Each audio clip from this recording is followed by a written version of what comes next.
The My Lovely series has always been a bit of an oddball, delivering strategy, sim play that has typically mixed with an emotional component as well. Starting with a daughter, then moving on to a wife. This time around, you'll find yourself in command of an ancient Asian empire, trying to keep things together in the aftermath of the loss of your mother, as well as your aforementioned Empress. That has put you in a pretty horrible position, losing your support, help, and guidance, and trying to manage an unceasing flow of problems bubbling up across your empire. Worse, it turns out that being in charge is no simple matter, with multiple factions all vying for your attention and favor, and each of them threatening to give you trouble of some kind if you fail to keep them somehow in balance.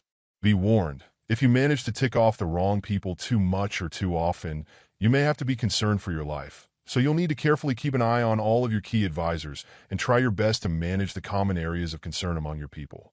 This results in a game that will have you typically second-guessing yourself with some regularity, trying to figure out the best tasks to tackle that benefit the most critical people, and even working with a variety of spirits in order to effectively enact your agenda. Your biggest hurdle to success will unfortunately be that you'll only be able to tackle so many issues. So inevitably some groups are going to start to get peeved with you, and you'll then have to work out whether you should try to patch things up with them or simply try to keep them just above the level where they'll come after you. While the romantic element of things doesn't feel all that developed, as you'll either look to woo someone from another kingdom or perhaps try to resurrect your deceased empress, it all at least feels pretty unique as you try to play through. Much like its predecessors, that leaves you with an odd mix of different concepts, but it does have just enough style to have some hope of pulling it off with the right crowd.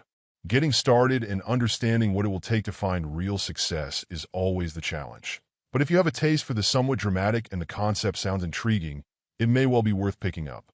Overall, my final score for the game ended up being a 7.1. And if you're interested in picking it up, it's currently available on the Switch eShop for $19.99. Thank you for taking the time to listen to this review. And if you'd like more information or ideas of indie games worth checking out on Switch, be sure to click on the link provided in the description. Until next time,